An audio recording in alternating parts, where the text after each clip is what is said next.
जय हिंद दोस्तों। Rise with एसआईसीएस के ऑफिशियल ऑनलाइन यूट्यूब प्लेटफॉर्म पर एक बार फिर से आप सभी का बहुत बहुत स्वागत है। आज से हम लोग मैथ्स में रेशियो एंड प्रोपोर्शन की कंप्लीट क्लास स्टार्ट कर रहे हैं। इसमें आपको डेली वीडियोस मिलेंगे, प्लस अगर आपने यूट्यूब पे एक बार पूरा रेशियो एंड प्रोपोर्शन पढ़ लिया तो इसके बाद आपको कभी भी ना ऑनलाइन ना ऑफलाइन कहीं से भी कुछ भी पढ़ने की ज़रूरत नहीं पड़ेगी। पूरे टॉपिक को हम लोग टाइप वाइज कवर अप करेंगे, जो पिछले एग्जाम में एसएससी में पूछे गए हैं, स्टेट लेवल में पूछे गए हैं, अदर एग्जाम्स में पूछे गए हैं, रेलवे में पूछे गए, जितनी भी एग्जाम में कॉम्पिटिटिव एग्जाम में रेशियो के क्वेश्चंस आते हैं सारे को हम लोग कवर अप करेंगे। बिल्कुल जीरो से और हाई लेवल तक कवर अप करने वाले हैं, टाइप वाइज कवर करने वाले हैं। तो आप इस सीरीज को, कंप्लीट सीरीज को देखिए, और एक बार आपने अगर पूरा देख लिया तो मैं आपसे वादा करता हूं कि आपका एग्जाम में कोई भी क्वेश्चन गलत नहीं जाने वाला है। हम लोग बिल्कुल बेसिक से समझने वाले हैं और हर टाइप को कवर करेंगे रेशियो एंड प्रोपोर्शन के। तो चलिए देखते हैं हम लोग। आज ये पहला वीडियो है, फर्स्ट क्लास है। फर्स्ट क्लास हम लोग बेसिक से स्टार्ट करते हैं कि रेशियो एंड प्रोपोर्शन का बेसिक क्या होता है, फिर इसके ऐसे ही हम लोग सारे टाइप कवर अप करते हुए चलेंगे। तो बेसिक समझते हैं हम लोग। पहले हम लोग ये देखेंगे कि रेशियो क्या होता है ना, रेशियो क्या होता है और रेशियो लिखा कैसे जाता है। तो देखो, हम लोग अगर पढ़ते हैं, आप लोगों ने अगर सुना होगा कि इस तरीके से अगर लिखा हो तो इसे रेशियो कहा जाता है। इसे कहा था ए रेस टू बी। क्या कहते हैं इसे? ए रेस टू बी या ए अनुपात बी कहा जाता है। इसका मतलब क्या हो गया कि आप कह दो सर ये तो हो गया आपका अनुपात। क्या हो गया? ये आपका अनुपात हो गया। इस अनुपात का मतलब ये हो गया कि देखो, अगर मैं सिर्फ ए लिखता हूँ, मैं सिर्फ क्या लिखता हूँ? ए लिखता हूँ, तो आपको सर ये अकेला है। इसका जो मन चाहे वो कर सकता है। ये इसका मन चाह रहा है मैं घूमने जाना है, घूमने जा सकता है। इसका मन कर रहा है मैं शॉपिंग करना चाहता हूँ, शॉपिंग कर सकता है। ये चाहता है मैं 50,000 रुपये खर्च करना चाहता हूँ, 50,000 रुपये खर्च कर सकता है। अब मैं क्या करूंगा ना, इस ए की शादी करा देता हूँ। रेशियो का मतलब मान लो कि आपने शादी करा दी, है ना। ए की आपने शादी करा दी, किससे करा दी? बी से। किससे करा दिए? बी से। अब बताओ, एक बात बताओ कि ए अगर 50,000 रुपये खर्च कर रहा है तो ये बी तो घर लड़ाई हो जाएगी, शाम में हो जाएगी ना, कि अपने लिए 50,000 और मेरे लिए कुछ नहीं। तो अब क्या करना पड़ेगा ए को? अब ए को हर बात सोचना पड़ेगा। अगर घूमने जा रहा है तो उसे साथ में किसे ले जाना पड़ेगा? बी को भी ले जाना पड़ेगा। बात को समझो, मतलब जो ए करेगा वही इफेक्ट किस पे पड़ेगा? बी पे। जो बी करेगा वही इफेक्ट किस पे पड़ेगा? ए पर। तो आप ये कहो सर एक दूसरे के रिलेशन को जो बता दे वो कहलाता है आपका अनुपात। क्या कहलाता है आपका? अनुपात। इसका मतलब क्या हो रहा है कि अगर आप एक संख्या में किसी वैल्यू से मल्टीप्लाई कर रहे हो, गुणा करा रहे हो, तो दूसरे में भी कराना पड़ेगा। एक वैल्यू में अगर आप किसी नंबर से डिवाइड कर रहे हो, भाग दे रहे हो, तो आपको दूसरे में भी भाग देना पड़ेगा। बात समझ में आ रही? मतलब मान लो कि आपके पास कोई नंबर है, रेशियो में 2:3 लिखा है। आपका मन किया कि मैं से दो को मुझे 10 बनाना है, तो 10 बनाने के लिए आप कितने का मल्टीप्लाई करोगे? 5 का। जैसे 5 का मल्टीप्लाई करोगे तो ये 10 हो जाएगा। पर क्या आप इसको 3 लिख सकते हो क्या? तो आप कहोगे नहीं लिख सकते। क्यों नहीं लिख सकते? क्योंकि ये रेशियो में, और मैं क्या कह रहा हूँ कि जब इसके ऊपर जो इफेक्ट पड़ेगा वही इफेक्ट इस नंबर के ऊपर भी पड़ना चाहिए। मतलब आपने इसको 5 का डबल करके 10 किया है तो इसको 15, 5 का 3 गुना करके 15 करना पड़ेगा। 15 करना पड़ेगा, मतलब ये जो रेशियो होगा ये क्या कहलाएगा आपका?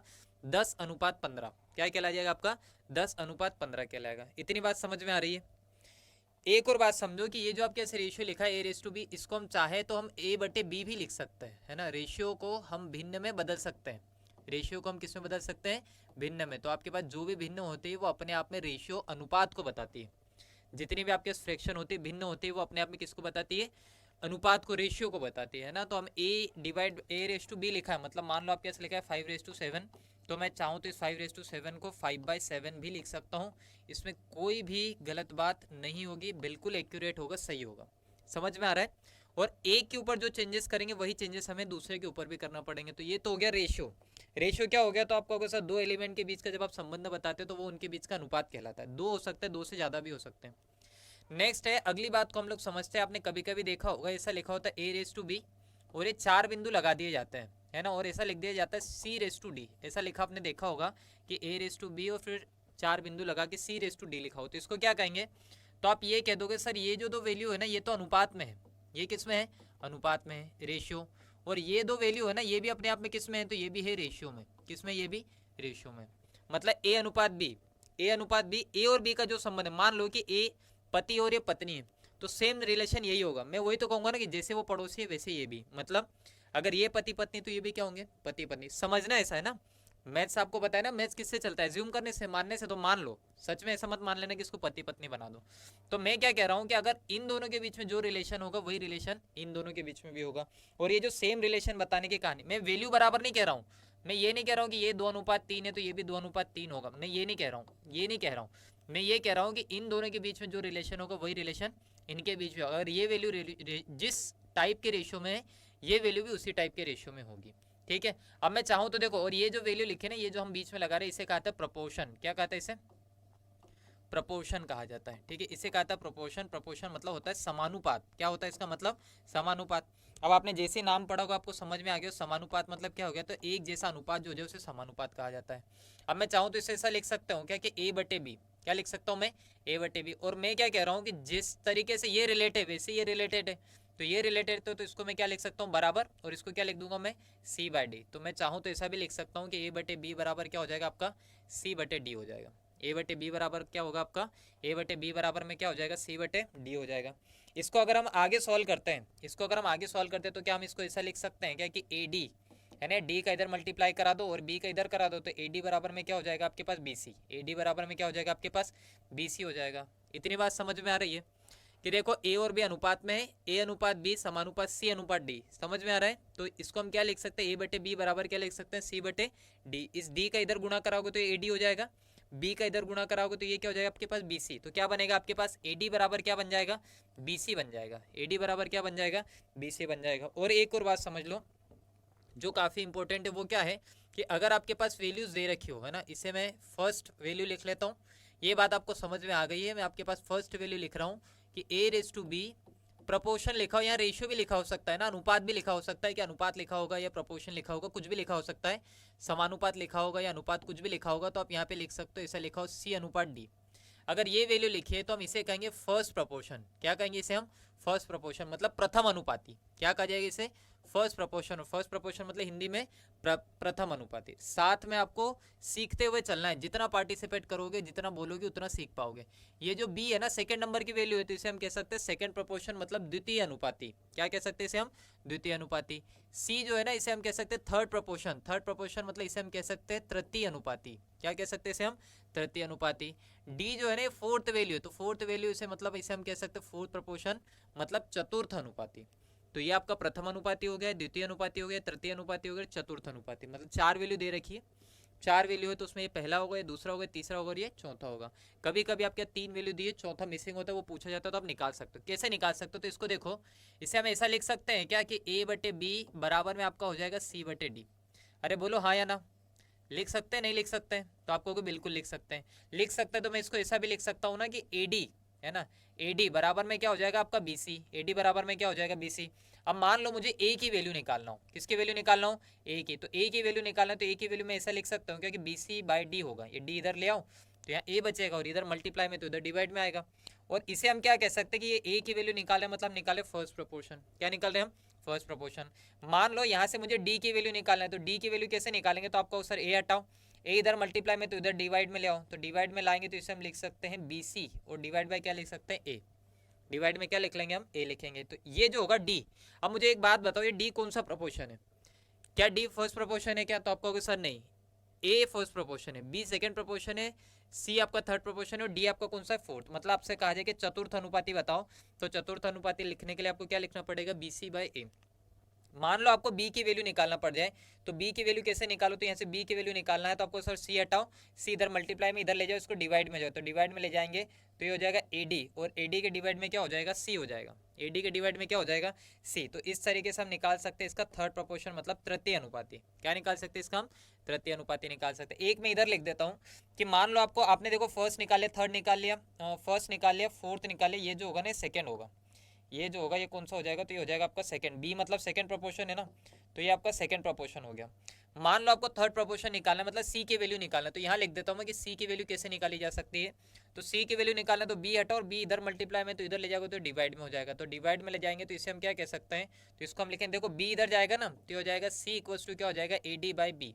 और इसे हम कह सकते हैं कौन सा प्रोपोर्शन? Third proportion. क्या कह सकते हैं इसे हम? Third proportion. तो आपके पास चार संख्या अगर लगातार हो, पहली कहलाती फर्स्ट प्रोपोर्शन, दूसरी सेकंड प्रोपोर्शन, तीसरी थर्ड और चौथी फोर्थ प्रोपोर्शन। और इसको हम चाहें तो ए बी, ए बटे बी बराबर सी बटे डी लिख सकते हैं, क्योंकि जो वैल्यू रेशियो में होती है वही आपके फ्रैक्शन में लिखी जा सकती है। और मल्टीप्लाई करने पे आ जाएगा A D equals to B C हो जाएगा। ए की वैल्यू निकालना है तो बी सी बाई डी होगा। अगर आपको डी की वैल्यू निकालना है तो ए को इधर ले आओ तो बी सी बाई ए हो जाएगा। आपको बी की वैल्यू चाहिए तो सी इधर ले जाओ तो ए डी बाई सी हो जाएगा। सी की वैल्यू चाहिए तो ए डी बाई क्या हो जाएगा? आपके पास बी हो जाएगा। ये पहला प्रोपोर्शन हो गया, दूसरा हो गया, तीसरा हो गया और चौथा। हिंदी में इसे क्या कहेंगे, तो ए को कहा जाता है प्रथम अनुपाती। क्या कहा जाएगा इसे, प्रथम अनुपाती कहा जाता है। मैं थोड़ा थोड़ा लिख देता हूँ जहाँ जगह होगी। प्रथम अनुपाती हो गया। डी मतलब आपका कहलाता है चतुर्थ अनुपाती। डी मतलब क्या कहलाता है, चतुर्थ अनुपाती। बी मतलब आपका कहलाता है द्वितीय अनुपाती। बी मतलब क्या कहलाएगा आपका, द्वितीय अनुपाती। और सी मतलब आपका कहलाता है तृतीय अनुपाती। सी मतलब क्या कहलाएगा, तृतीय अनुपाती। ये चारों कब होंगे, जब आपके पास कितने एलिमेंट हो, 4 एलिमेंट। तो एक तो ये बात आपको ध्यान रखना है रेशियो में। देखो रेशियो में क्या चीज़ें आपको ध्यान रखना है। पहला तो ये कि रेशियो मतलब एक के ऊपर जो इफेक्ट पड़े वही दूसरे पे पड़ जाए, मतलब नंबर आपके रेशियो में है। रेशियो में नंबर पे है तो मैं उसे चाहूँ तो फ्रैक्शन में मतलब भिन्न में भी लिख सकता हूँ। ठीक है, ये चीज़ें बहुत बेसिक है, इसे आप ध्यान से अगर एक बार आप समझ लोगे, मैं आपको बेसिक से हर टाइप के क्वेश्चन करवा दूंगा, आपका कोई सा नहीं छूटेगा। चाहो तो अगर आपने कहीं भी क्लासेस कर रखी हो, एक बार आप पूरी कंप्लीट सीरीज देख लो, आपको कोई क्वेश्चन छूट जाए तो आप बिल्कुल बकायदा कमेंट करके बता देना कि सर फलाना क्वेश्चन हमारा छूट गया, आपने करवाया नहीं। मैं अलग से आपको पूरी क्लास करा के बताऊंगा, पर ऐसा होने नहीं दूंगा मैं कि कोई क्वेश्चन आपका छूट जाए। मैं आपको प्रीवियस ईयर TCS पैटर्न पे 2019 के बाद जितने भी एग्जाम हुए उनमें क्वेश्चन में मैक्सिमम क्वेश्चन आपके सामने लाने की कोशिश करूंगा टाइप वाइज, कि एक ही टाइप के अगर 50 क्वेश्चन किसी एग्जाम में आ रहे हैं तो मैं कम से कम उसमें से आपको 10। ठीक है, तो देख लेते हैं।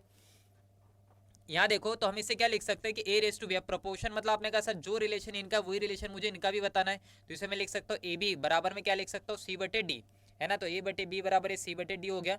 मैं मल्टीप्लाई करा के इन्हें लिख सकता हूँ ए डी बराबर बी सी। और इससे मैं प्रथम अनुपाति, द्वितीय अनुपाति, तृतीय अनुपाति और चतुर्थ अनुपाति चारों निकाल सकता हूँ। पर कभी कभी क्या होता है ना, देखो सेकंड टाइप आपका ऐसा होता है कि कभी कभी आपके पास ए बी सी डी नहीं लिखा है, आपके साथ सिर्फ 3 वैल्यू लिखी है, ए रेस टू बी रेस टू सी, ए अनुपात बी अनुपात सी लिखा है। तो ये जो होता है ना, ये कहलाता है फर्स्ट प्रोपोर्शन, मतलब प्रथम अनुपाती। क्या कहलाएगा ये आपका, प्रथम अनुपाती। अब ये जो बी होता है ना, इसका ध्यान रखना है कि जब 3 लिखा हो तो इसे कहा जाता है मध्य अनुपाती। क्या कहता है इसे, मध्य अनुपाती। मध्य अनुपाती मतलब मैं यहाँ लिख देता हूँ, इसे कहता है मीन प्रोपोर्शन। क्या कहता है इसे, मीन प्रोपोर्शन। और ये जो सी होता है ना, तो सी तो थर्ड हुआ, तो थर्ड हुआ मतलब थर्ड प्रोपोर्शन। और हिंदी में इसे हम कह देंगे कौन सा अनुपात, तृतीय अनुपात। ठीक है, क्या कह देंगे इसे हम, तृतीय अनुपाति। आपका प्रथम अनुपाति हो गया, ये मध्य अनुपाति, और ये आपका हो गया तृतीय अनुपाति। अब देखो इसे मैं अगर इस तरीके से कवर करना चाहूँ, इस तरीके से मैं इसे कवर अप करना चाहूँ, तो एक बात मुझे एक बात बताओ भाई, कि ए रेस टू बी, इसका मतलब क्या होगा कि जो संबंध ए और बी का है वही संबंध बी और सी का भी है। यही मतलब वो इसका, कि जो रिलेशन आप ए और बी का बताना चाह रहे हो वही रिलेशन किसका होगा, बी और सी का। और यही रिलेशन मुझे बताना है, तो मैं क्या ऐसा लिख सकता हूँ क्या, कि ए रेस टू बी, और यहाँ प्रपोर्शन लगा के मैं ऐसा लिख सकता हूँ क्या, कि बी रेस टू सी। इसका मतलब भी वही हुआ ना, कि जो रिलेशन आपका ए और बी का है वही रिलेशन किसका, बी और सी का। यही कहानी तो मुझे बताना थी। अच्छा ऐसा लिख सकता हूँ तो मैं क्या इसको ऐसा भी बता सकता हूँ क्या, कि ए बटे बी बराबर में आप लिख सकते हो इसको बी बटे सी, है ना। A divide by B equals to B divide by C, ऐसा लिख सकते हैं ना। आप कहोगे बिल्कुल लिख सकते हैं, क्योंकि प्रपोर्शन का मतलब हो रहा है कि इनका जैसा रिलेशन है सेम टू सेम, बराबर है, एक जैसा है, तो बराबर लगा दो।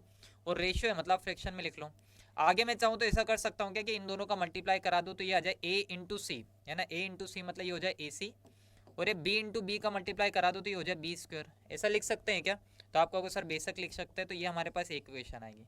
4 में हमारे पास ये वाली इक्वेशन आती है कि ए डी इक्वल्स टू क्या आ गया आपके पास, बी सी आ गया। लेकिन जब 3 की बात करें तो हमारे पास ये वाली इक्वेशन आती है, मतलब जब आपके दो संख्या दे दी जाए, कि दो संख्याओं का के बीच की संख्या बताओ, मतलब आपको मध्य अनुपाती बताना है। क्या बताना है, मध्य अनुपाती। आपके 3 संख्या दे दी जाए और कहा जाए कि तीसरी संख्या बताओ, मतलब पहला दिया, दूसरा दिया, चौथा दिया, तीसरा बताना मतलब चौथा दिया होगा, तभी तो तीसरा पूछा है। या आगे मैं आपको और क्वेश्चन में भी समझाऊंगा। तो 4 वैल्यू हो तो इस तरीके से लिखी जाती है, और 3 वैल्यू हो तो आप उसको एक जैसा बता ही सकते हो कि सर जो संबंध ए और बी का वही संबंध, वही रिलेशन बी और सी का है, मतलब ए रेस टू बी प्रोपोर्शन बी रेस टू सी आप लिख सकते हो। और चाहो तो इसको A by B equals to B by C कह सकते हो। अब मुझे इसमें निकालना है कि प्रथम अनुपाति बताओ। क्या बताओ आप, प्रथम अनुपाति मतलब फर्स्ट प्रोपोर्शन। अब मुझे एक बात बताओ, इन तीनों में फर्स्ट प्रोपोर्शन कौन है, तो आप कह दोगे सर ए है। और अगर मुझे ए की वैल्यू निकालना है, तो ए की वैल्यू निकालने के लिए मुझे क्या करना पड़ेगा, सी हटाना पड़ेगा। सी यहाँ मल्टीप्लाई में, तो इधर ले आओगे तो डिवाइड में आ जाएगा, तो डिवाइड में आएगा तो इसे हम क्या लिख सकते हैं, तो ए इक्वल्स टू लिख सकते हैं बी स्क्वायर बाई सी, लिख लेंगे। अच्छा मुझे ये कहा जाए कि मध्य अनुपाति बताओ, 2 नंबर दे रखे हैं उनका मध्य अनुपाति मतलब सेकंड प्रोपोर्शन बताओ। तो सेकंड प्रोपोर्शन यहाँ देखोगे ना, तो ये बी स्क्वायर की वैल्यू, जबकि मुझे तो किसकी वैल्यू चाहिए, सिर्फ बी के, तो सिर्फ बी की वैल्यू चाहिए। तो आपको सर यहाँ से स्क्वायर हटाओ, और जब किसी संख्या का वर्ग हटाते हैं तो जो अपोजिट साइड होती है वहाँ पे रूट लगा दो, करनी लग जाएगी। तो बी की वैल्यू जो होगी वो हो जाएगी अंडर रूट ए सी। क्या हो जाएगी, अंडर रूट ए सी हो जाएगी। ऐसे आपसे कहा जाए ना कि 3 संख्याओं में तृतीय अनुपाति बताओ। देखो 4 संख्याओं में तृतीय अनुपाति क्या होता है, तो ए डी बाई बी होता है, लेकिन 3 संख्याओं में तृतीय अनुपाति अगर आपसे पूछा जाए तो 3 संख्याओं में तृतीय अनुपाति सी की वैल्यू आपको बताना है। किसकी वैल्यू बताना है, सी की। तो सी की वैल्यू बताने के लिए आपको ए हटाना पड़ेगा, और ए हटाने के लिए हमें क्या लिखना पड़ेगा, तो हमें लिखना पड़ेगा बी स्क्वायर बाय ए। क्या लिखना पड़ जाएगा भाई, बी स्क्वायर बाय ए। तो ये आपका रेशियो एन प्रपोर्शन का बेसिक हो गया। ये आपका रेशियो एंड प्रोपोर्शन का बेसिक हो गया कि रेशियो का मतलब होता है कि रिलेशन बताना दो एलिमेंट के बीच में, कि जैसा फर्स्ट का के ऊपर जो इफेक्ट पड़ेगा वही इफेक्ट किसके ऊपर पड़ेगा, बी सेकंड वाले के ऊपर भी पड़ेगा। मैं आपको नंबर से भी लिख के बताऊंगा, पर पहले उससे पहले आप ये बेसिक समझ लो। मैं चाहता हूँ ना कि आप एक एक चीज़ बारीकियाँ समझ जाओ, एक बार पढ़ लो और उसमें पूरा कंप्लीट हो जाए, ताकि आपको दूसरी बार का झंझट ही नहीं रहे कि आपको फिर से टॉपिक कंप्लीट करना है। दूसरी बार जब भी आपको पढ़ना पड़े सिर्फ प्रैक्टिस करना रहे। नेक्स्ट देखते हैं हम लोग, आगे हम लोग आ जाते हैं। ये तो आपको समझ में आ गया है कि नंबर रेशियो में कैसे लिखे जाते हैं। जैसे मान लो आपके पास ए रेस टू बी लिखा है, कि ए रेस टू बी इक्वल्स टू लिखा है 2:3, है ना। ए अनुपात बी बराबर क्या लिखा है आपके पास, 2:3 लिखा है। क्या लिखा है आपके 2:3 लिखा है, ठीक है। अब मैं चाहूँ ना तो इसे कुछ भी लिख सकता हूँ, मतलब मैं मान लो इसमें 4 का मल्टीप्लाई कराना चाहता हूँ, तो 4 का मल्टीप्लाई कराएंगे तो 4 × 2 आपका हो जाएगा 8, है ना। 4 दूनी 8 हो गया। अब 4 का मल्टीप्लाई आप इसमें करा रहे हो ना, तो इसमें भी कराना पड़ेगा, तो इसमें 4 का मल्टीप्लाई कराओगे तो 4×3 = 12। तो आप ये कह सकते हो सर मैं 2:3 को 8:12 भी लिख सकता हूँ। पर एग्जैक्ट रेशियो पूछा जाए तो रेशियो का मतलब ये होता है कि जब संख्या आपस में कटना बंद हो जाए। को प्राइम नंबर जो होते हैं वही आपके, को प्राइम मतलब होता है सहअभाज्य संख्या। को प्राइम नंबर क्या होते हैं आपके, सहअभाज्य संख्या। तो सहअभाज्य संख्या को प्राइम नंबर जो होते हैं वही एग्जैक्ट रेशियो होते हैं, वही एग्जैक्ट अनुपात होता है। तो 2:3 है, तो आप ये कहो सर ये एग्जैक्ट रेशियो नहीं है, मगर मुझे एग्जैक्ट रेशियो अगर निकालना है तो देखो किससे कट रहा है, ये 4 से कट रहा है, तो 4 से 2 बार कटेगा, और ये 4 से कट जाए कितनी बार, 3 बार। अब किसी संख्या से कटेगा क्या, नहीं कटेगा। तो आपको सर एग्जैक्ट अगर रेशियो कहा जाए तो आ जाएगा 2:3। क्या हो जाएगा, 2:3 हो जाएगा। इतनी बात समझ में आ रही है। को प्राइम नंबर जो होते हैं सहभाज्य संख्या होती है, वही आपका परफेक्ट रेशियो होता है, वही आपका परफेक्ट रेशियो हो गया। देखो मान लो अगर मैं ये मान लेता हूँ कि a/b इक्वल्स टू 2:3 है ना। a अनुपात b बराबर कितना दे रखा है, 2:3 दे रखा है ना। क्या दे रखा है आपका, 2:3 दे रखा है। अब इसमें देखो आपको क्या क्या चीजें निकालने के लिए पूछा जा सकता है, कि आप इनका क्या बताओ, आप इनका बताओ वर्गानुपाती। क्या बताओ आप इनका, वर्गानुपाती बताओ, ठीक है। वर्गानुपाती बताओ, ठीक है। आप इनका बता दो, वर्गानुपाती बता दो, ठीक है। स्क्वायर प्रोपोर्शनल बताना, तो स्क्वायर प्रोपोर्शनल अगर आपको बताना है तो यह आ जाएगा ए स्क्वायर और क्या हो जाएगा, ये बी स्क्वायर हो जाएगा। तो ए स्क्वायर बी स्क्वायर लिखना है तो मुझे लिखना पड़ेगा इनका वर्गानुपाती पूछा है, मतलब 2 का वर्ग और क्या लिखना पड़ेगा, 3 का वर्ग, है ना। 2² 3 स्क्वायर, तो 2 स्क्वायर मतलब कितना होगा 4, और 3 स्क्वायर मतलब कितना हो जाएगा 9, ठीक है। तो अगर आपसे ये कहा जाए कि इनका स्क्वायर प्रोपोर्शनल बताओ, तो आपका स्क्वायर रेशियो जो बनेगा वो 4:9 आ जाएगा। नेक्स्ट है अगर इनका पूछा जाए घनानुपाती, क्या पूछा है इनका, घनानुपाती पूछा जाए, ठीक है। घनानुपाती पूछा जाए मतलब क्यूब प्रोपोर्शनल पूछा जाए, तो क्यूब प्रोपोर्शनल क्या होगा, तो अगर आपके रेशियो a/b है तो क्यूब निकालना है, तो क्यूब निकालना है तो आप क्या लिख सकते हो इसको, a³ क्या लिख सकते हो आप, b³ लिख सकते हो, है ना। a⁻³ लिख सकते हो आप इसे, ठीक है। और यहाँ पे अगर लिखोगे ना तो हमने मान लो कि नंबर 2 और 3 है, तो 2 और 3 है तो आप यहाँ लिख सकते हो आप 2³ लिख सकते हो, और यहाँ पे क्या लिख सकते हो आप 3³ लिख सकते हो, 3³ लिख सकते हो। तो 2³ मतलब कितना हो जाएगा आपके पास 8, और 3³ मतलब आपके पास कितना हो जाएगा 27। तो मान लो कि अगर आपके नंबर 2:3 है, तो अगर आप इसके लिए घनानुपाती निकालना चाहते हो, मतलब क्यूब रेशियो निकालना चाहते हो, तो आ जाएगा 8:27। क्या आ जाएगा इसका, 8:27 आ जाएगा। अब इसमें एक और आपसे चीज़ पूछी जाती है कि वर्ग मूलानुपाती बताओ, इसका ध्यान रखना है आपको, है ना। क्यूब रूट प्रोपोर्शनल पूछा जाता है, वर्ग मूलानुपाती, वर्ग मूलानुपाती, है ना। Cube root square root proportional पूछा जाएगा, वर्ग मूलानुपाती मतलब स्क्वायर रूट प्रोपोर्शनल पूछा जाए तो आप ये कह दोगे सर ये आपके पास संख्या लिखिए a/b, स्क्वायर रूट प्रोपोर्शनल तो रूट लगा दो, और इसका रूट लगाएंगे तो ये आ जाएगा a√a, और रेस टू क्या हो जाएगा आपके पास √b हो जाएगा। और इसका अगर मुझे स्क्वायर रूट प्रोपोर्शन निकालने तो मैं कह सकता हूँ √2 रेस टू क्या हो जाएगा √3, मतलब करनी 2 अनुपात क्या हो जाएगा आपके पास, करनी 3 आ जाएगा। ये 3 वैल्यू।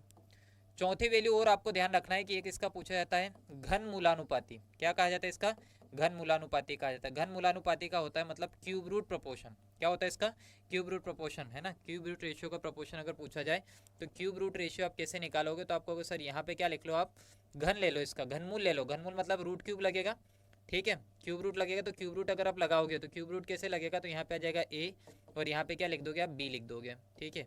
तो जैसे इसको अगर मैं लिखना चाहूँ तो मैं ऐसा लिख सकता हूँ क्या, कि ये आपके पास क्यूब रूट आ गया है, ये आपका हो गया है 2, और यहाँ पे क्यूब रूट लगा के आप क्या लिख सकते हो, तो यहाँ पे लिख सकते हो आप 3 लिख सकते हो। क्या लिख सकते हो, 3 लिख सकते हो। जैसे मान लो आपके पास कोई नंबर लिखा है, मान लो आपके पास कोई नंबर लिखा है कि एक नंबर है आपके पास 64, एक नंबर कितना है आपके पास 64 हो गया, है ना। ऐसा मान लो कि आपके पास एक नंबर जो दे रखा है वो कितना दे रखा है 64 64 दे रखा है, और एक नंबर जो आपके पास दे रखा है वो दे रखा है आपके पास 216। कितना दे रखा है? 216। और आपसे ये कहा जाए ना कि ये जो नंबर लिखा है, रेशियो लिखा है 64:216, इसका घन मूलानुपाती बताओ। क्या बताओ? इसका घन मूलानुपाती बताओ। ठीक है, क्यूब रूट प्रोपोर्शनल बताओ। तो क्यूब रूट प्रोपोर्शनल अगर आपको बताना है तो आपको पता है कि घन मूलानुपाती निकालने के लिए मुझे यहाँ पे क्यूब लगाना पड़ेगा। ये 64 हो गया, और यहाँ पे भी मुझे क्यूब लगाना पड़ेगा, और यहाँ पे क्या आ जाएगा आपका 216, 216 हो गया। 64 जो होता है ना, कितने का घन होता है? तो आप कहते हो सर 64 घन होता है 4 का। कितने का होता है? 4 का। 216 घन होता है 6 का। 216 कितने का घन होता है? 6 का। तो यहाँ पे आप 4:6 लिख सकते हो। और 4:6 को मैंने आपसे क्या कहा कि जब ये को प्राइम नंबर मतलब सहभाज्य संख्या हो जाए तब ये पूर्ण आपकी रेशियो बनेगी, कंप्लीट रेशियो बनेगी। तो कंप्लीट रेशियो देखो, अभी तो 2 से कट रहा है, 2 से कट रहा है। अगर इसको काटोगे तो 2 बार कटेगा, इसको 2 से काटोगे तो कितनी बार कटेगा? 3 बार। तो अगर आपके पास कहा जाए 64:216 है ना, 64:216 लिखा है, इसका आप घन मूलानुपाती बताओ, तो आप कह दोगे सर 2:3 होगा। कितना हो जाएगा इसका? 2:3 हो जाएगा, 2:3। तो आई होप कि ये बातें आपको समझ में आ गई होगी। ये 4 चीज़ें होती हैं कि ए अनुपात बी लिखा तो उसे हम ए/बटे बी लिख सकते हैं, और चाहे तो इसे हम a/b प्रोपोर्शनल c/d को a/b बराबर c/d लिख देंगे। इससे आपको कोई भी वैल्यू निकालो, प्रथम अनुपाती निकालो तो a बराबर bc/d होगा, d बराबर मतलब चतुर्थ अनुपाती निकालें तो bc/a होगा, द्वितीय अनुपाती निकालना है तो आपको ad/c होगा, और तृतीय अनुपाती निकालना है तो ad/b होगा। आपको इतना सब याद रखने की जरूरत है नहीं, बस आपको ये वैल्यू पता होना चाहिए। अगर ये वैल्यू पता तो आप इजीली सब निकाल सकते हो। यहाँ पे भी वैसे समझोगे कि ए बी से अगर 3 ही दे रखे हैं तो इसका मतलब ये हो रहा है कि जो रिलेशन ए और बी का है वही रिलेशन किसका होगा? बी और सी का। और ये रिलेशन बताने के लिए हम क्या लगा देंगे? तो प्रोपोर्शन लगा देंगे। और इसका मतलब क्या होगा कि a/b इक्वल्स टू क्या हो गया आपका? b/c हो गया। और अगर ये हो गया तो इससे हम लिख सकते हैं कि इधर ac का मल्टीप्लाई हो जाए और इधर क्या हो जाएगा? b²। इससे भी आप सारी वैल्यू निकाल सकते हो। तो सिर्फ आपको ये दो चीज़ों का ध्यान रखना है कि अगर 4 एलिमेंट है तो ad इक्वल्स टू bc होता है, और 3 एलिमेंट है तो ac इक्वल्स टू क्या हो जाएगा? b²। ठीक है, ये आपको काफ़ी हेल्प करेंगे क्वेश्चन सॉल्व करने में। और अगर इससे आपसे वर्गानुपाती पूछा जाए तो आप ऐसे निकाल सकते हो, घनानुपाती पूछा जाए तो ऐसे निकाल सकते हो, वर्ग मूलानुपाती पूछा जाए तो ऐसे निकाल लोगे, और घन मूलानुपाती पूछा जाए तो ऐसे निकाल सकते हो। ठीक है, ये आपके पास हो गया, आपके पास स्क्वायर प्रोपोर्शनल, ये हो गया आपके पास क्यूब प्रोपोर्शनल, ये हो गया आपके पास स्क्वायर रूट प्रोपोर्शनल, और ये हो गया आपके पास क्यूब रूट प्रोपोर्शनल। ये चारों चीज़ें हो गई।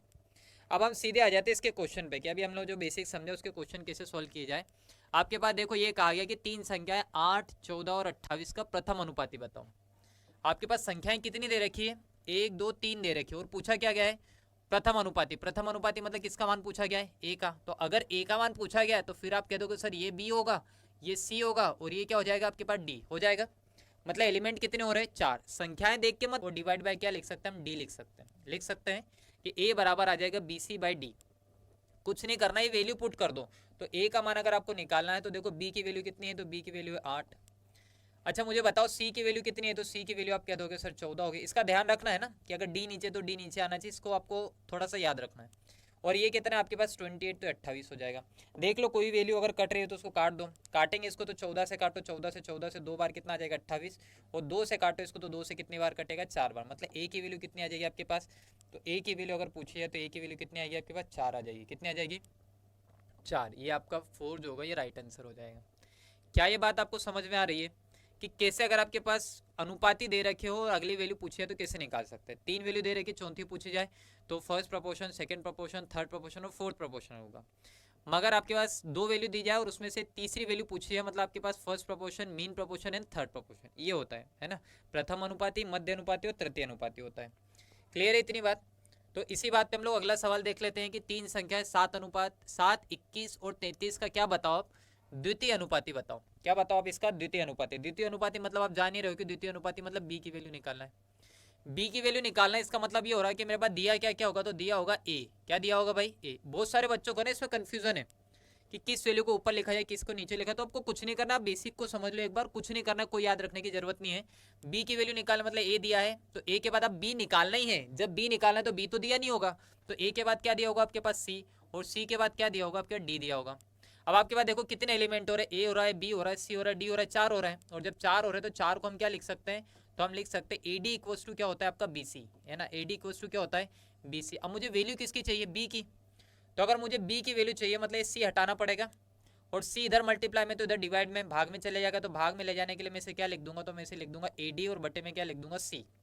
लिख देंगे ना ऐसा भाई कि बी की वैल्यू चाहिए मतलब ए डी बटे क्या हो जाएगा आपके पास? सी हो जाएगा। ये कैसे होता है तो मैं आपको बता चुका हूँ।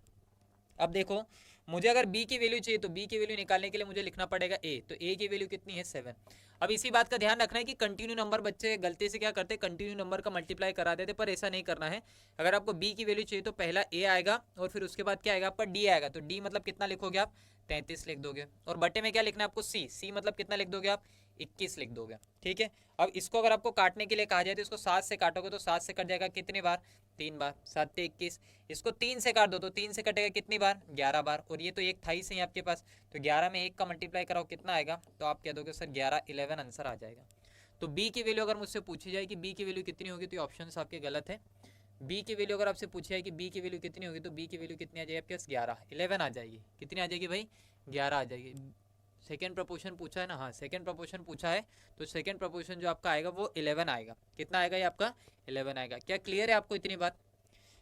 अगर क्लियर हो तो हम लोग नेक्स्ट क्वेश्चन देखते हैं। आपको क्वेश्चन खुद से भी ट्राई करना है, जैसे आपकी स्क्रीन पे आता है, आपने कॉन्सेप्ट अगर समझ ले, बेसिक समझ ले, तो फिर ट्राई करो कि क्वेश्चन आपसे खुद से बन जाए। सिर्फ स्क्रीन देखने के लिए आप ऑनलाइन नहीं पढ़ रहे हो, स्क्रीन देखते रहोगे तो सिलेक्शन कैसे होगा मेरे भाई। अगर आपको सिलेक्शन चाहिए तो खुद से प्रैक्टिस करना पड़ेगी, खुद आपको पेन चलाना पड़ेगा, तभी आपकी नौकरी लगेगी। इस बात का ध्यान रखो। अरे भाई जब शादी तुम्हें करना है तो शेरवानी तुम्हें पहनना पड़ेगी ना, घोड़ी तुम्हें ही चढ़ना पड़ेगा। तो अगर सिलेक्शन तुम्हें चाहिए तो मेरे भाई क्या करना है, प्रैक्टिस खुद से करना पड़ेगी, है ना। ये जो मैं करा रहा हूँ ये मेरी प्रैक्टिस है, ये मैं आपको तरीके बता रहा हूँ, पर इसको अगर आपको जब तक आप अप्लाई नहीं करोगे, खुद से ट्राई नहीं करोगे, तब तक सिलेक्शन कैसे होगा। तो आपको इनको खुद से ट्राई करना है, खुद से प्रैक्टिस करना है। यहाँ देखो आपके पास क्या दे रखा है, थर्ड प्रोपोर्शन ऑफ 3 नंबर्स, मतलब 3 संख्याएं दे रखी है और उनका क्या निकालना है आपको, तृतीय अनुपाती। तृतीय अनुपाती मतलब आप जानते हो कि सी की वैल्यू निकालना है। किसकी वैल्यू निकालना है, सी की वैल्यू निकालना मतलब ये किसकी वैल्यू होगी, तो आप कह दो सर ए हो जाएगी। अब सी की वैल्यू निकालना तो ये किसकी वैल्यू होगी, तो आप कह दो सर बी हो जाएगी। सी की वैल्यू निकालना तो ये किसकी वैल्यू होगी, सी की। किसकी होगी, सी की। नहीं, यही गलती करो, आपके पास सी तो पूछा गया और सी पूछा गया मतलब ये वैल्यू किसकी होगी, तो आप कह दोगे सर ये वैल्यू होगी डी की। अब मैं जान ही रहा हूँ कि सर ये क्या होता है, तो इसका रिलेशन मुझे पता है कि ए डी इक्वल्स टू क्या होता है बी से। मैं बार बार आपको इसलिए करवा रहा हूँ ताकि आपको याद ही हो जाए, एग्जाम में आपको ये सब लिखने की जरूरत नहीं पड़े, डायरेक्ट आप वैल्यू निकाल पाओ और गलत ना करके आओ, क्योंकि बहुत बेसिक होता है पर बच्चे इसमें गलत करके आते हैं, कंटिन्यू नंबर का मल्टीप्लाई करा देते हैं। आपको कंटिन्यू का मल्टीप्लाई नहीं कराना, आपको ध्यान रखना है क्या पूछा गया उस हिसाब से। अच्छा बताओ, मुझे अगर यहाँ पे सी निकालना तो सी निकालना तो मैं क्या लिख सकता हूँ, तो सी निकालने के लिए मैं लिख सकता हूँ ए डी बाई बी। अरे बोलो हाँ या ना, आ जाएगा ये कि सी की वैल्यू निकालना है तो सी की वैल्यू हो जाएगी ए डी बाई बी। अच्छा मुझे अगर सी की वैल्यू निकालना है तो मैं अगर यहाँ से लिखूंगा तो क्या लिखूंगा, ए का मान कितना है 9, डी है ना, डी लिखना है तो डी का मान कितना है, तो डी का मान आप कह दो 42। और बताओ मुझे क्या लिखना है बी, तो बी का मान कितना है, तो आप कह दोगे सर 18 है। इसको अगर 9 से काटा जाए तो 9 से 9 एकम 9, 9 दूनी कितना हो गया 18 हो जाएगा, 9 दूनी 18 हो गया। इसको 2 से काटा जाए तो 2 से कटा कितने बार, तो 2 दूनी 4 और 2 एकम 2 कट जाएगा। तो सी की जो वैल्यू आ रही है यहाँ तो कुछ था ही नहीं, 21 आ जाएगा यहाँ पे, 21 एकम 21 है ना। तो सी की वैल्यू जो आएगी वो कितनी आएगी 21, 21 आपका आंसर होगा। अगेन ये पिछले क्वेश्चन के हिसाब से लिखे गए हैं, तो आपका आंसर जो आएगा ना यहाँ पे 21 आंसर आएगा। कितना आंसर आ जाएगा 21। ठीक है, थोड़े सा ऑप्शन जो है ना वो मिसप्रिंट आगे पीछे हो गए, किसी क्वेश्चन के कहीं और ऑप्शन लग गए इसलिए दिक्कत है। ठीक है, तो इसका आंसर आपका कितना होगा 21 होगा। चलो नेक्स्ट देख लेते हैं हम लोग। अब आपको क्या बताना है, ये क्वेश्चन देखो मैं बार बार इसलिए कर रहा हूँ ताकि आपकी एक बार में कंप्लीट प्रैक्टिस हो जाए, आप खुद से ट्राई कर सकते हो। अब तो आप चतुर्थ अनुपाती निकाला, जैसे क्वेश्चन देखा वैसे आपका आंसर आना चाहिए कि सर मुझे वैल्यू चाहिए डी की। किसकी वैल्यू चाहिए, डी की। डी की वैल्यू चाहिए मतलब ये ए दिया हुआ है, ये बी दिया हुआ है और ये क्या दिया हुआ है सी। अब मैं डायरेक्ट लिख रहा हूँ कि डी की वैल्यू कैसे लिखी जाती है, तो डी की वैल्यू इक्वल टू हो जाएगा बी सी बाय ए। डी की वैल्यू क्या होती है बी सी बाय ए, क्योंकि हम जानते हैं कि A D equal to B C होता है। डी चाहिए मतलब ए हटा दो तो ये नीचे आ जाएगा। अच्छा ये बताओ अगर मुझे डी की वैल्यू चाहिए तो बी सी, तो बी मतलब कितना हो गया आपके पास, तो बी हो गया 14। सी मतलब कितना हो गया, तो सी हो गया 24 हो गया। और नीचे क्या लिखोगे ए, तो ए मतलब कितना हो गया 12, 12 हो गया। अब तो ये क्वेश्चन बहुत आसान हो गया आपके लिए। कैसे, 12 से काटोगे तो 12 से 12 दूनी 24। मेरे भाई एक और बात का ध्यान रखना है, 2 से मत काटना कि 2 से 6 बार, फिर 2 से 12 बार, फिर 6 को काटे जाओ। ठीक है, ठीक ऐसे नहीं करना है आपको। इतनी बात का तो आपको ध्यान रखना है, छोटी मोटी थोड़ी बहुत वैल्यू का तो आपको कैलकुलेशन आना चाहिए। कॉम्पिटिटिव लेवल पे अगर आपको लड़ाई लड़ना है तो अपने हथियार तैयार होना चाहिए। समझ में आ रहा है ना, अगर आप बंदूक लेके जा रहे हो तो उसमें गोलियां होना चाहिए, मतलब खाली बंदूक लेके चले गए लड़ाई करने तो दिखावे के लिए नहीं जाना है, उससे नौकरी नहीं लगेगी। ठीक है, तो यहाँ देखो आपको छोटी मोटी वैल्यू आना चाहिए, 20 तक के आपके टेबल तो कम से कम आपको आना चाहिए मिनिमम, है ना। जनरली 30 तक कहे जाते हैं पर मैं आपसे 20 ही कह रहा हूँ कि 20 ही तो करो पहले, फिर 30 तक ऑटोमेटिकली आ जाएंगे प्रैक्टिस करोगे तो 12 से 2 बार और 14 का मल्टीप्लाई करेंगे तो 14 दूनी कितना हो जाएगा आपके पास 28, 28 आ जाएगा। तो अगर आपसे डी की पूछी गई है वैल्यू तो डी की वैल्यू जो होगी वो कितनी हो जाएगी, तो आप कह दोगे सर 28, 28 हो जाएगी। बोलो हाँ या ना, इतनी बातें क्लियर हो गई क्या? अगर ये बात समझ में आ रही हो तो हम आगे की बातों पे चलते हैं, ठीक है। तो नेक्स्ट देखते हैं। नेक्स्ट क्वेश्चन देखो, इस क्वेश्चन थोड़ा सा इंटरेस्टिंग है, इसमें आपको मजा आएगा। 0.2, 0.12, 0.3 का चतुर्थ अनुपाती बताओ। अब इसमें गलती नहीं करना है आपको। क्या पूछा है? अब चतुर्थ अनुपाती मतलब किसकी वैल्यू पूछी गई, तो आपको पता है डी की वैल्यू पूछी गई। और डी इक्वल्स टू क्या होता है, तो डी इक्वल्स टू होता है, क्या होता है भाई, एसी। क्या होता है? एसी। नहीं रे गधो, एसी नहीं होगा, क्या होगा, बीसी। और बीसी बाई क्या होगा, ए होगा। क्या हो जाएगा, बीसी बाई ए। तो डी की वैल्यू पूछी है तो हम कह सकते हैं बी सी बाई ए। तो डी का मतलब ये हो जाएगा बी सी। तो बी का मान कितना है, तो आप कहते हो सर 0.12 है। इंटू सी का मान कितना है, तो सी का मान है 0.3। कितना है सी का मान, 0.3 है। डिवाइड, डिवाइड आपको कितने से करना है, तो आपको डिवाइड करना है 0.2 से। कितने से डिवाइड करना है भाई, 0.2 से। सबसे पहले मैं क्या करना चाहता हूँ, तो मैं चाहता हूँ कि इस पॉइंट को हटा दिया जाए, क्योंकि ये खटक रहा है। तो पॉइंट हटाओगे तो यहाँ से पॉइंट क्या हो जाएगा, हट जाएगा। यहाँ से पॉइंट हटा है क्या, नहीं हटा है। तो नहीं हटा है तो उसको रहने दो। अब आप क्या करो, कैलकुलेशन करो। या आप ये कह सकते हो कि सर ऊपर जो है ना 3 संख्या के बाद, ऊपर जो पॉइंट लगा है ना वो 3 नंबर के बाद है ना। कितनी संख्या के बाद है, 3। नीचे जो पॉइंट लगा है ना वो एक संख्या के बाद है, नीचे एक संख्या के बाद है। तो एक संख्या से एक संख्या काटूंगा तो जो भी मेरा आंसर आएगा, मतलब मान लो मैं पॉइंट नहीं लिखना चाहता तो जो भी मेरा आंसर आएगा ना उसमें 2 नंबर के पहले, लास्ट से पीछे से 2 नंबर के पहले क्या लगा होना चाहिए, पॉइंट लगा होना चाहिए। इसका आप ध्यान रख सकते हो, चाहो तो इसे भी रख सकते हो ध्यान, ठीक है। अब देखो मैं इसको काटूंगा तो 2 से काटूंगा तो 2 से कितनी बार कट जाएगा, आप कह दोगे सर 6 बार। कितनी बार कट जाएगा ये, 6 बार कटेगा। और 6 में 3 का अगर मैं मल्टीप्लाई करा दूंगा तो आंसर आ जाएगा 18। कितना आ जाएगा, 18।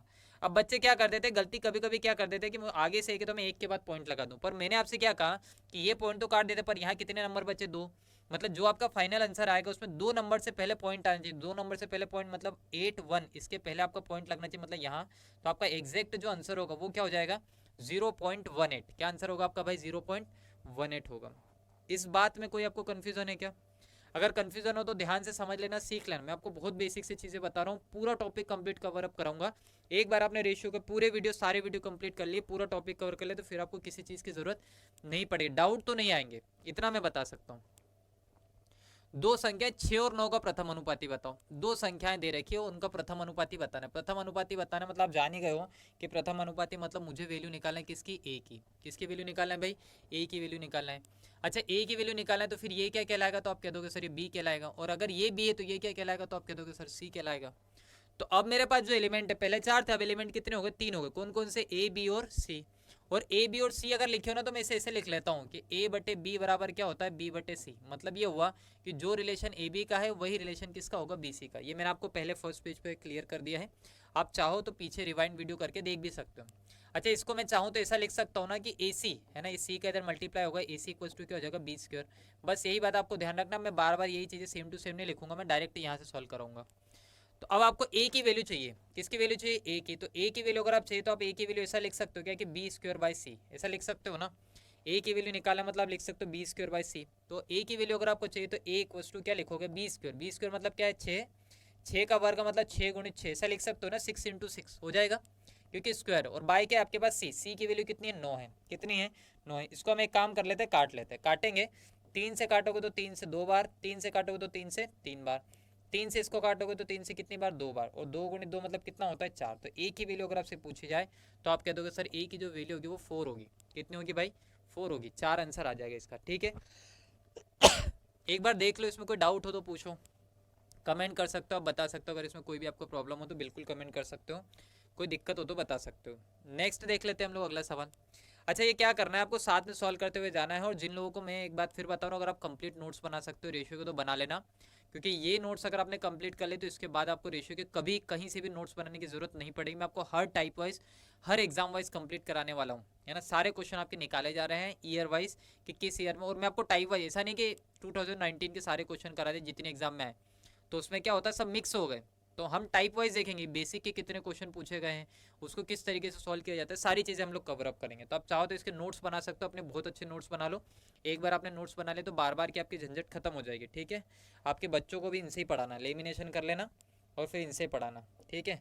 नहीं तो बस वही है कि नोट्स नहीं बनाओगे तो कुछ तो भी पढ़ते रहना, फिर बाद में बताना एक ज़माना था मैं पढ़ते रहता था पर नौकरी नहीं लग पाई। क्यों नहीं लग पाई, क्योंकि मैंने नोट्स नहीं बनाए थे। ये रीज़न है, देख लेना।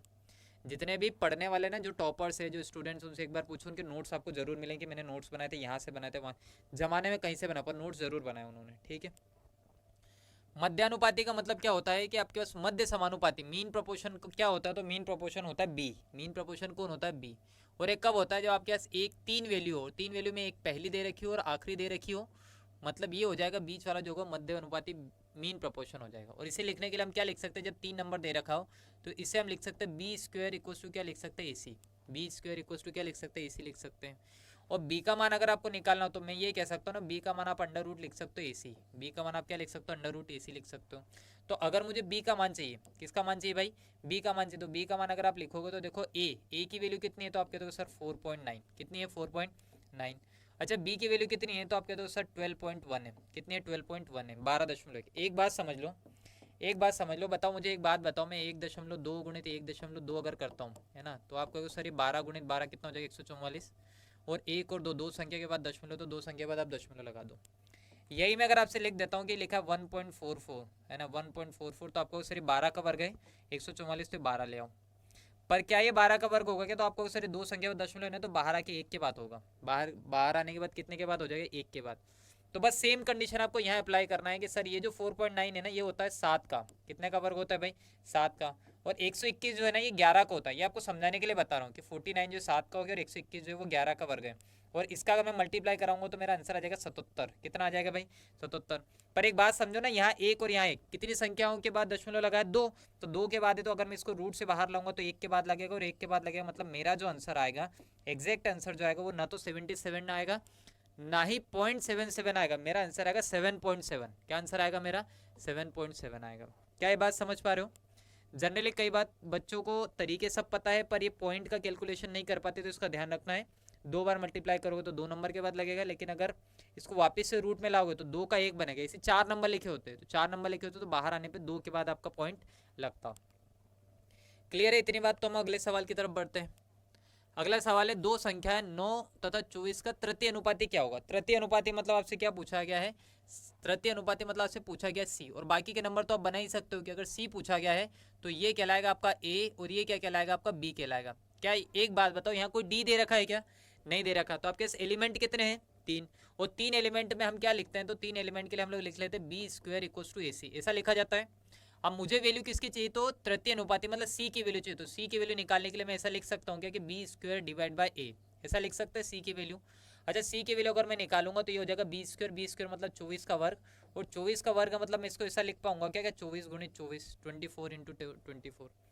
इसमें किसी को डाउट तो नहीं होना चाहिए, पर फिर भी अगर है तो आप कमेंट करके बता सकते हो, ठीक है, पूछना कोई गलत बात नहीं। और नीचे आपको ए लिखना है, और ए का मान कितना है, तो ए का मान है 9। ए का मान कितना है आपके पास, 9 है।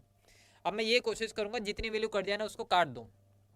यहाँ हम इसको काट लेते हैं, 3 से काटेंगे 3 बार, 3 से कटेगा 8 या 24, ये 8 बार कट जाएगा। इसको 3 से काटोगे तो 3 से ये भी कितनी बार कट जाएगा, 8 बार, ऐसे कट जाएगा।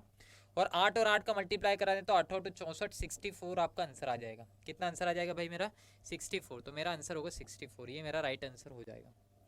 क्या इतनी बात समझ में आ रही है आपको। अगर आ गई हो तो आंसर में आप कमेंट में यस करके बता देना है क्या हाँ सर आ गई है, ठीक है।